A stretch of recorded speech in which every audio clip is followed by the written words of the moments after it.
Apakah boleh seluruh anggota keluarga berpolitik? Bagaimana jika terseret ke politik dinasti? Yang aman sih kalau mau buat dinasti di bisnis saja. Aman tanpa harus khawatir dikritik netizen.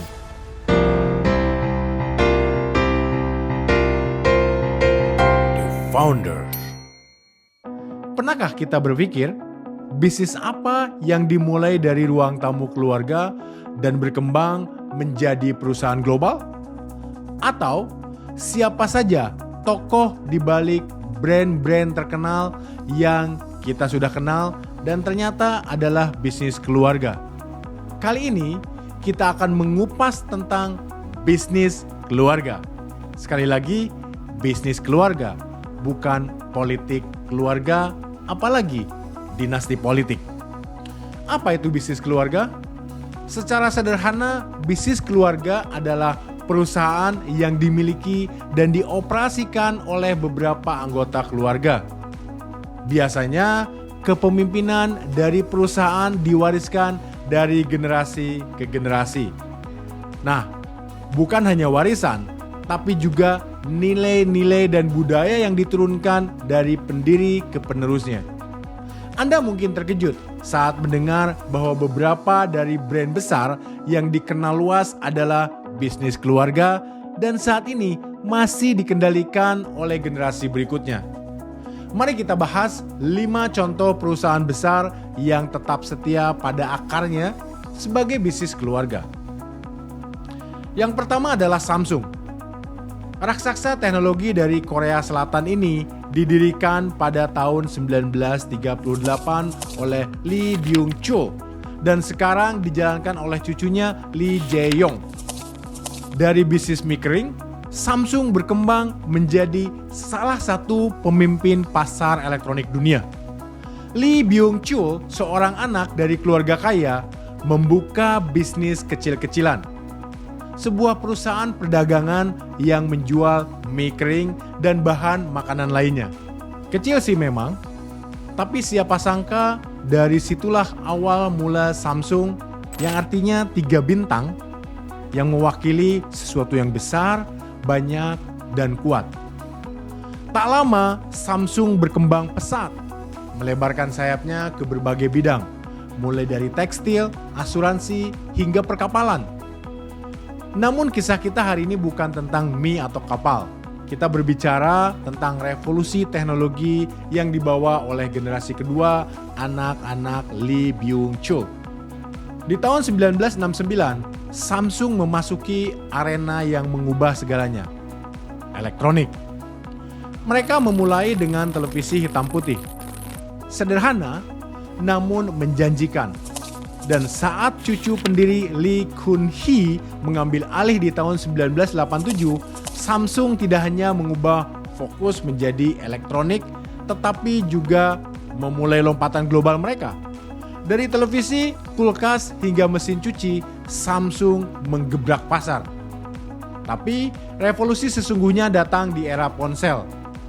Pasti Anda tahu Samsung Galaxy, bukan?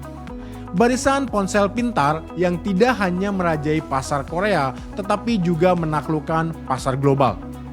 Dengan inovasi yang tak pernah berhenti, Samsung sekarang tidak hanya tentang hardware. Mereka bermain dalam dunia perangkat lunak, layanan, dan bahkan kecerdasan buatan. Dari memproduksi chip yang menjadi otak dari banyak gadget, hingga layanan pembayaran mobile seperti Samsung Pay. Inovasi Samsung tak pernah berhenti dan membuat dunia takjub. Jadi, Samsung bukan hanya sekedar perusahaan elektronik. Samsung adalah warisan keluarga yang telah melewati ujian waktu dan gejolak ekonomi. Samsung telah menginspirasi kita semua bahwa sesuatu yang kecil dapat tumbuh menjadi sesuatu yang benar-benar luar biasa. Berikutnya adalah Walmart. Siapa yang tidak kenal Walmart? Perusahaan retail terbesar di dunia ini didirikan oleh Sam Walton pada tahun 1962. Kini, anak-anak dan cucu-cucunya mengontrol lebih dari setengah saham perusahaan. Mereka memastikan nilai-nilai Sam Walton tetap hidup dan berjalan di perusahaan. Cerita Walmart dimulai di tahun 1962 di sebuah kota kecil bernama Rogers di negara bagian Arkansas. Seorang pria bernama Sam Walton membuka toko pertamanya. Sam punya filosofi sederhana, menjual lebih banyak dengan harga lebih murah. Tidak ada yang mengira bahwa prinsip itu akan menjadi dasar bagi salah satu imperium retail terbesar di dunia. Dari satu toko di pinggiran kota, Walmart berkembang cepat seperti api di padang rumput. Dalam waktu satu dekade, sudah ada 38 toko Walmart yang beroperasi. Dan pada tahun 1972, Walmart sudah terdaftar di Bursa Saham New York. Sebuah langkah yang menandai awal dari ekspansi yang luar biasa. Tetapi apa rahasianya? Rahasia Walmart adalah kombinasi dari kepemimpinan visioner dan penerapan teknologi terkini dalam manajemen rantai pasokan. Ya, Sam Walton adalah pelopor dalam menggunakan komputer untuk melacak inventaris toko secara real time. Sebuah inovasi yang pada saat itu sangat revolusioner. Tidak hanya itu, Walmart juga membangun kultur yang unik dan dikenal dengan sebutan The Walmart Way. Kultur ini menekankan pentingnya kekeluargaan, baik kepada karyawan maupun pelanggan. Mungkin itulah yang membuat Walmart spesial. Perasaan diterima dan dihargai setiap kali kita melangkahkan kaki ke dalam toko mereka. Dan seperti pohon yang terus bertumbuh, Walmart pun melebarkan akarnya bukan hanya di Amerika. Walmart sekarang bisa ditemukan di berbagai penjuru dunia, menyediakan kebutuhan sehari-hari bagi jutaan orang. Jadi itulah kisah Walmart, dari warung kecil di Arkansas yang didirikan oleh keluarga Walton hingga menjadi raksasa retail dengan pendapatan lebih dari $500 billion. Sebuah kisah yang mengajarkan kita bahwa dengan visi yang jelas dan etos kerja yang kuat, tidak ada mimpi yang terlalu besar untuk diwujudkan. Berikutnya adalah BMW. BMW yang dikenal dengan mobil-mobil mewahnya dimulai oleh keluarga Quant. Hingga hari ini, keluarga Quant masih memegang saham signifikan dan terlibat dalam operasional perusahaan. Perjalanan BMW dimulai di Munich, Jerman pada tahun 1916. Awalnya perusahaan ini bukanlah pembuat mobil, melainkan produsen mesin pesawat terbang. Namun setelah Perang Dunia Pertama, BMW beralih ke produksi sepeda motor dan kemudian mobil. Namun tahukah Anda, barulah ketika keluarga Quant, sebuah dinasti industri Jerman, mengambil alih pada tahun 1959, BMW mulai membentuk identitasnya sebagai pembuat mobil mewah.